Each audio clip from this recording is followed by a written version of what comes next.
Welcome back to the Jake's Take with Jacob Elyachar Podcast. I'm your host, Jacob Elyachar, the chief content producer and writer of jakestake.com, a pop culture entertainment news website. If you are new to this channel and if you're watching this video, please like and subscribe to this video. Or if you're listening, please give us a 5-star rating and also please subscribe if you're listening on audio.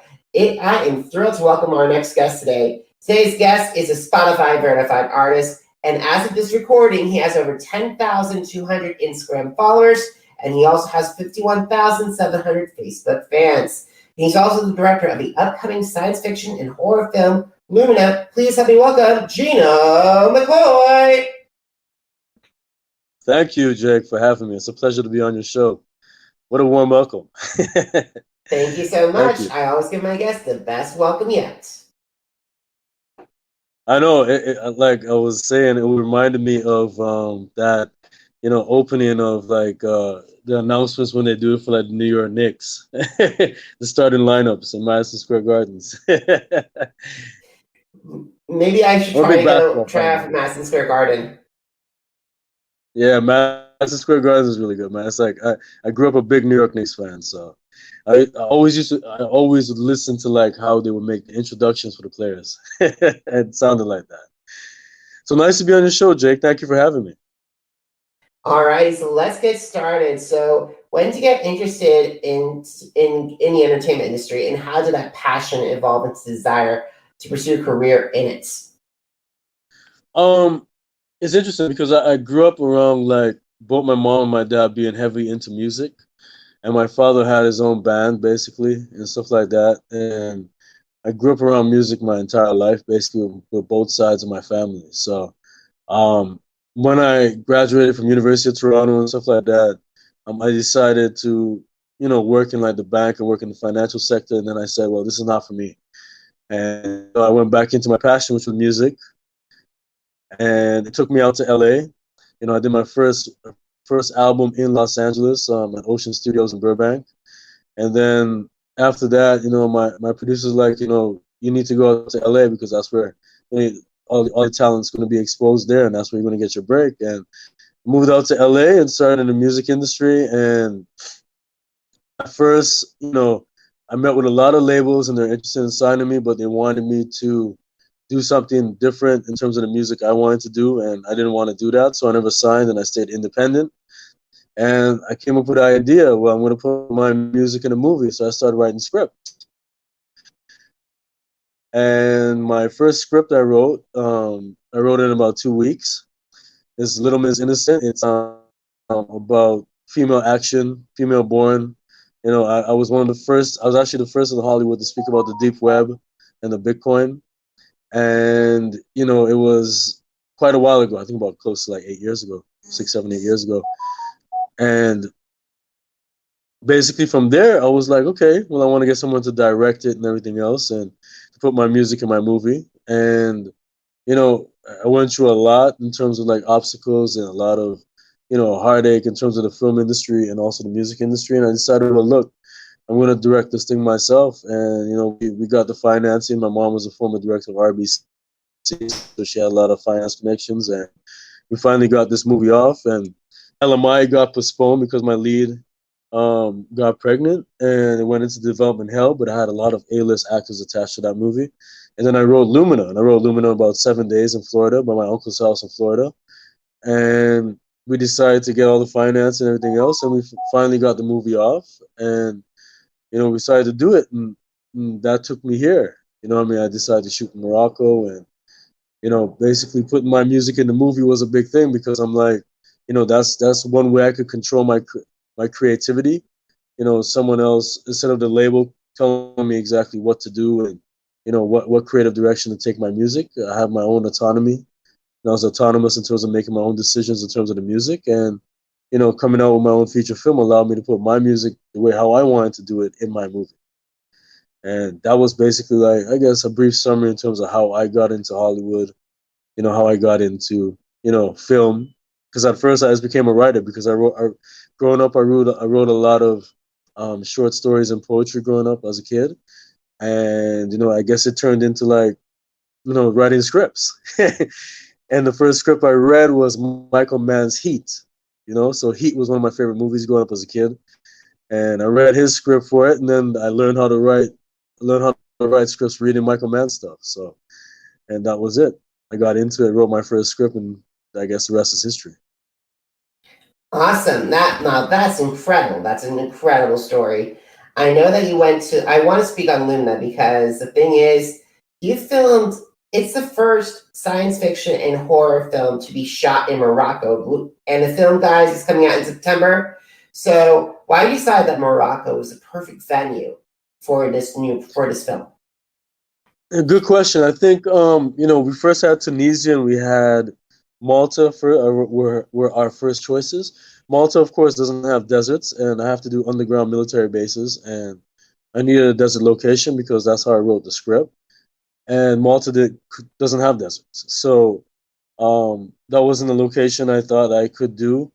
And then we thought about Tunisia because I'm a big George Lucas fan, I'm a big Star Wars fan, so George shot in Tunisia, and Tatooine is an actual town in Tunisia.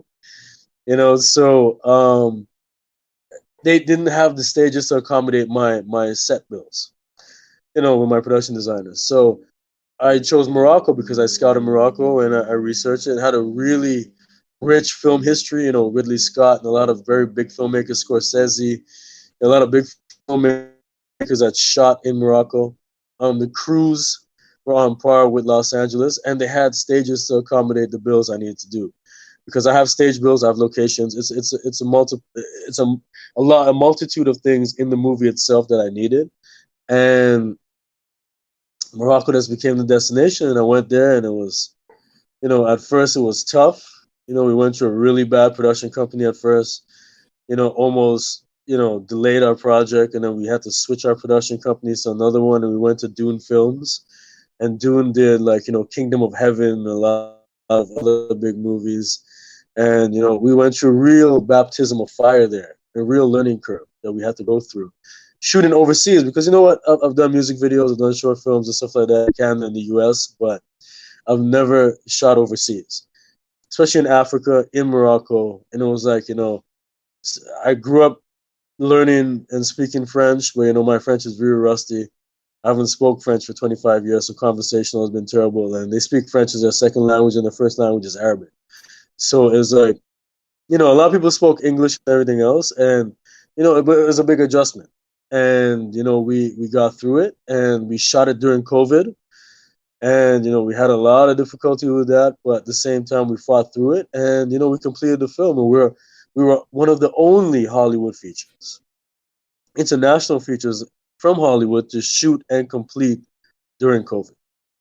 During that time in 2020. An incredible accomplishment in that itself. It is an incredible accomplishment, Thank you so much. Yeah, it was tough, Jake. It was like, testing every week.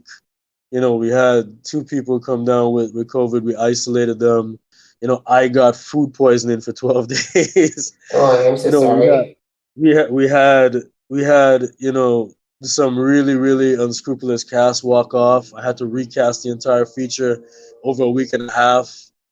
It was like a lot of complications, but we got through it. And it was almost like doing 10 films in one. And we fought through all that adversity. We overcame all those obstacles, and we got the film done. And a lot of people are like really surprised because it's my first film. It's my debut feature. I haven't shot other films before. And it's so funny because my editor did an interview, Tom Noble. He won the Oscar from Witness. Very, very, very, very top editor from Hollywood, a very good friend of mine. He was the editor on LUMINA. And he's like, it's amazing what we accomplished doing that through COVID. And he was like, Gino, for a first-time director, he's like, and writing for the first time, he's like, yeah, I'm ready for a big film after this because, I did something that a lot of people thought was impossible to shoot during that time, especially in a foreign country. And my first film is not, it would have been different if I shot in Los Angeles because I lived in LA for close to a decade, or Toronto, or London, where I grew up going to, and other places. But no, we shot in Morocco. It was beautiful, great landscapes, everything else, but it was really complicated too. Dealing with new laws and regulations. And if I remember correctly, I'm sorry to interrupt. If I remember correctly, Los Angeles, London, and all had to shut down their production because of COVID. Yes. I had friends on a Will Smith production, got shut down in Los Angeles. I had friends in Toronto that was working on a Guillermo del Toro project.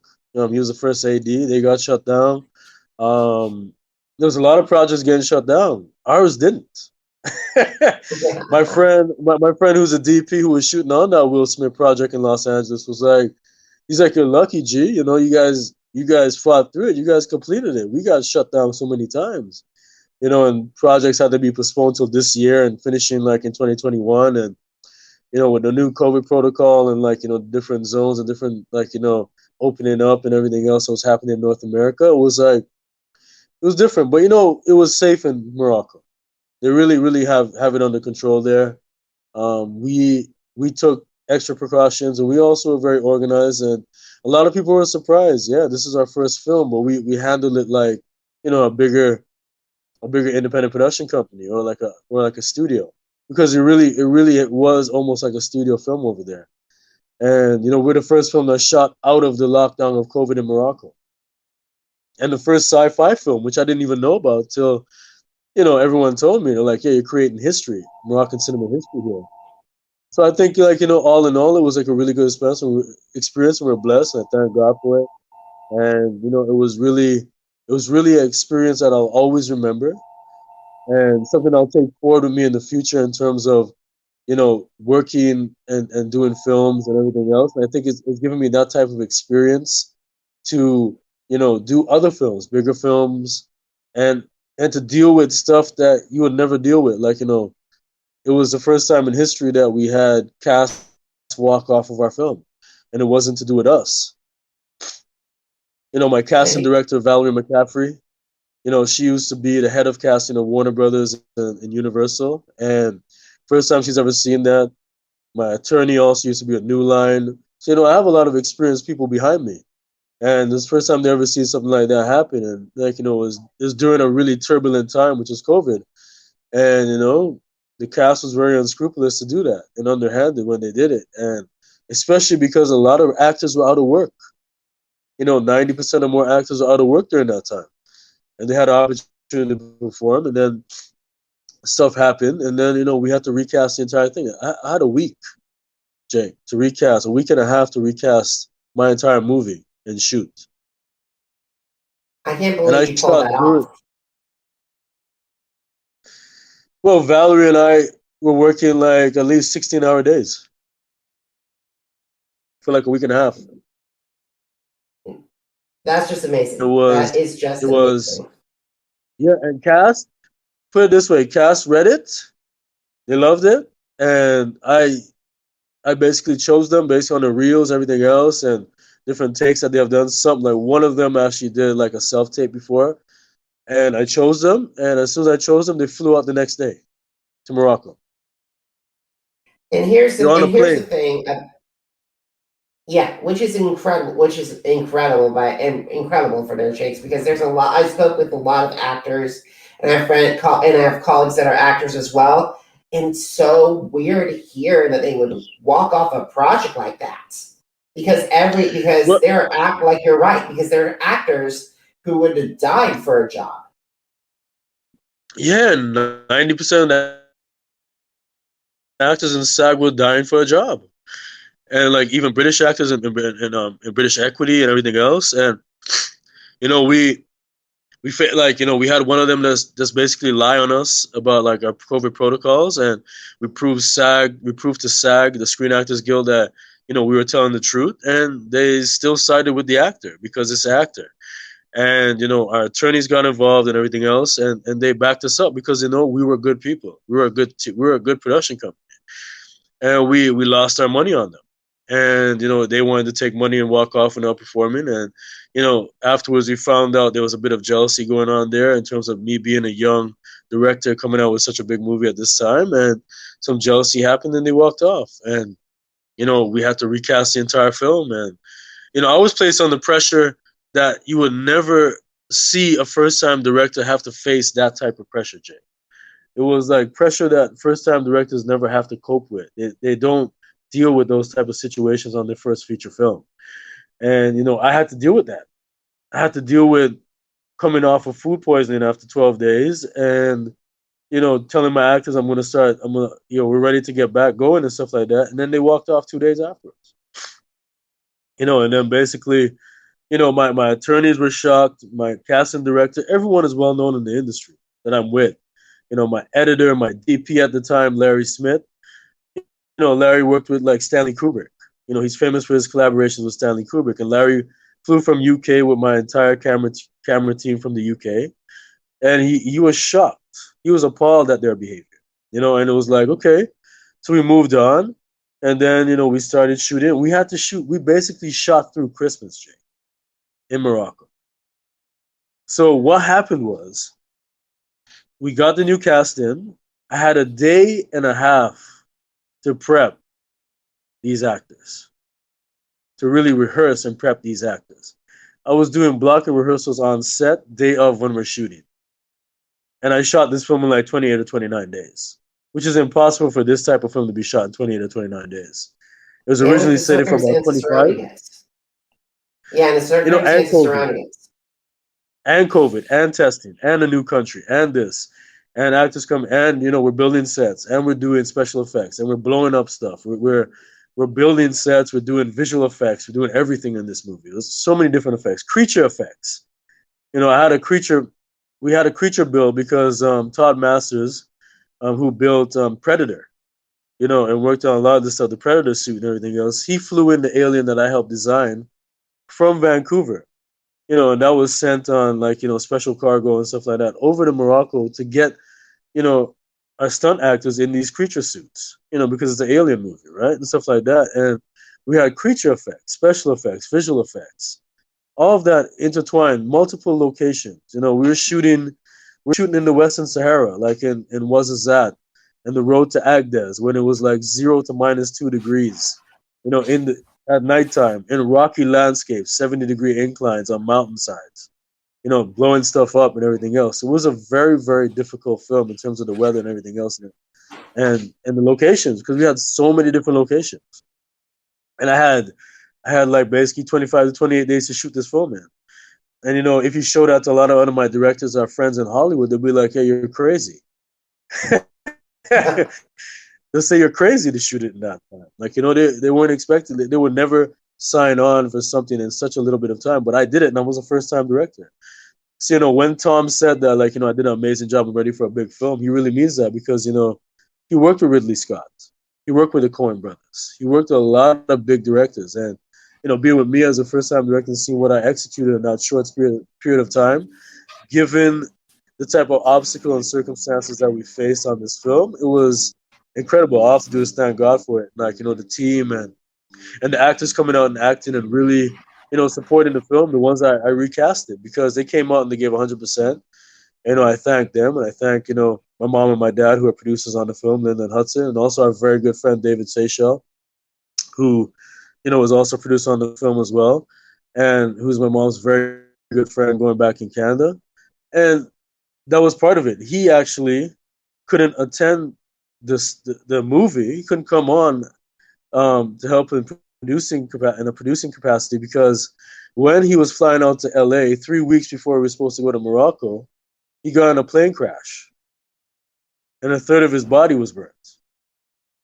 And he was in the University of Colorado Hospital, and we flew out there and we spent 2 weeks with him, basically, and God saved his life, you know what I mean? So it's like, all that happened before we went to shoot Morocco, so it was like a lot of stuff. My DP at the time, I had another DP before Larry came on board. He dropped off the day before we were supposed to fly out to Morocco, so I went to Morocco without a DP, and I had to look for a DP. This is all during COVID in 2020.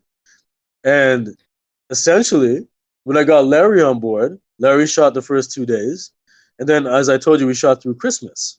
So he went back to the UK with my camera team for the Christmas break. And then the second strain hit in the UK, and they weren't allowed back in Morocco. So I lost my DP and my entire camera team. And then I called my friend Gabrielle Beristain, And actually, he was just at the premiere of Black Widow yesterday because he was the DP on Black Widow with Scarlett Johansson from Marvel. And I called Gabby, and I'm like, Gabby, like, you know, I'm in a bind here, bro. And he was like, he's working on a Ron Perlman film right now, but he would have loved to come to Morocco and shoot the movie with me because he was a good friend. He's like, however, I have a friend who's a DP who was kind of like my understudy who I brought up through the ranks, and she's a female DP and she's really good. And, you know, Raquel was a DP at that time. And he sent Raquel. And Raquel was supposed to come on and drop back to the main A-camera operator under Larry. But Larry couldn't come back because, you know, the second strain hit the UK and he couldn't leave the UK, you know, at that time. So she ended up shooting the rest of the movie with me. Wow. Yeah. She ended up shooting the rest of the movie with me. This is just insane. Like, you had literally a story, a comedy of errors movie that you are going to release it in September, and that's an incredible accomplishment, Gino. Say again? You had to deal with the comedy of errors, and all of a sudden you actually conquered the film. You're going to release this film.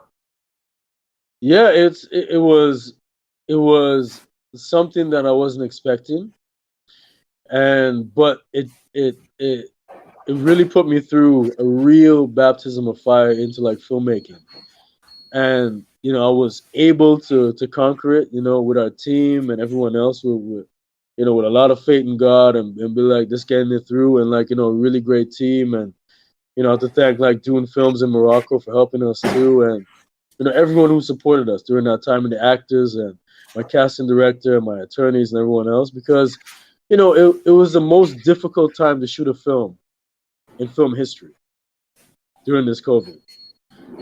And I did it. And you did it, and congratulations. I really hope people do attempt to go to LUMINA, but however, maybe there's some songs in LUMINA that might be familiar to my listeners. I was listening to some of your songs. I Want to Start Sensi Girl. Can you please tell me the story behind that song? Well, Sensi Girl was a song that I wrote because Sensi in the Caribbean is short for Sensimilia. So it's short for weed. Really? Yeah, Sensi is a slang term in Trinidad and Tobago because I'm originally from Trinidad and Tobago, and it's short for Sensimilia, which is a female strain of the weed plant that has no seeds. So I was like, yeah, I wanted to sing about a girl who smokes weed, so it was like Sensimilia, so Sensi Girl. Awesome. And I was jamming out to Runaway. It's your rock track. Oh, Runaway, yeah. Runaway is an interesting song because it started off with my uncle basically bringing like a song to me, and I started working on it with me and my dad. It's a collaboration of three of us, and I wrote the lyrics, and the lyrics really tell of a bad relationship with a girl and getting away from that bad relationship, and that's how I wrote Runaway. So that was like the basis of like the lyrics on that one. Awesome. Everything to Me. Everything to Me is a straight up love song. It's a love ballad. It really tells of anyone that you're in love with, you know, like your spouse, your partner, your significant other, your mom, your dad, your cousin, your brother, you know, your sister, someone special in your life, you know, a dog, an animal that's special in your life. It could apply to everything. So it was like a love song inside. And you know, it's interesting because, you know, LUMINA is the underlying love story. The lead goes after his girl, you know, to save his girlfriend that has been abducted. And, you know, Everything to Me is a song. And that's why I put it in there, because it relates to, well, that girl's everything to him, so he's willing to risk everything. So I guess that's the underlying theme of it right there.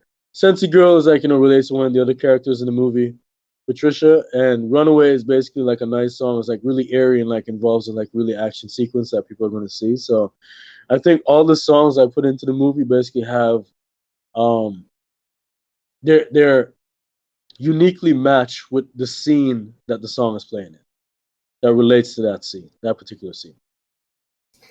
Wonderful, wonderful. We got to start winding down our conversation. So let's talk social media. What are your favorite apps? Facebook, Instagram, Snapchat, Twitter, TikTok, YouTube, and why do they stand out?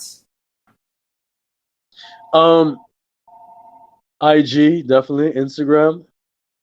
I was one of the first Instagram users to go on there and use it. Facebook, of course, at Gino McKoy, GINOMCKOY, both on Facebook and Instagram. I haven't used Twitter a lot, even though I'm very political. I'm very politically outspoken. Political science was my major in University of Toronto because I graduated from University of Toronto. It's interesting I'm not on Twitter. I am on Twitter, but I don't use it. I rather use like Instagram and like Facebook and stuff like that. YouTube, yes, because of my music videos and everything else. So I am on YouTube. I have my YouTube channel. I have a verified channel on YouTube, a Vivo channel on YouTube. Gino McKoy, of course. So, yeah, those are my three favorites, I think. TikTok, I got into TikTok, but, I dance well, but I don't do a lot of the dances and stuff like that. I just like watching it sometimes, But, I mean, I think there's more substance on Facebook and Instagram, in my opinion, and YouTube. I agree completely. I'm more of a YouTube, Facebook, Instagram, and Twitter guy. I do not know how to do TikTok for the life of me. TikTok is not my thing, brother. Not me TikTok too, is like, you know what it is? It's almost like, okay, you do a great dance, you're gonna get discovered. Okay, fine, that's cool.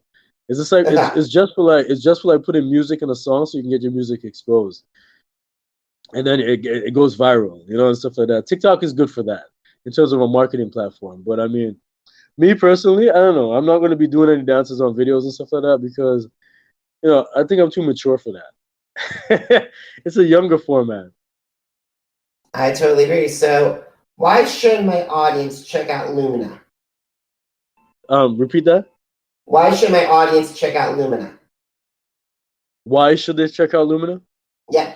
I think they should check out Lumina because it's a unique film.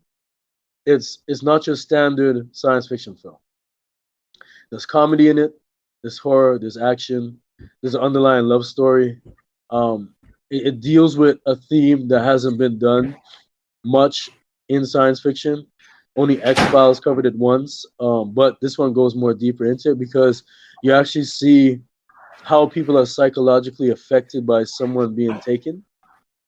And I think, that's something that you see with our characters because you get to know each one of them intimately during the movie itself. And that sets it aside from a lot of other films because, you get to see how it affects them psychologically on this person disappearing. And, it's a theme that a lot of people don't really tap into. And I think, with the underlying love story, with the action, with the comedy, I think there's a lot of stuff that, that's intertwined into Lumina that, a lot of different people, a lot of different demographics and genres and everything else, and people in different lifestyles would appreciate because each character speaks to someone.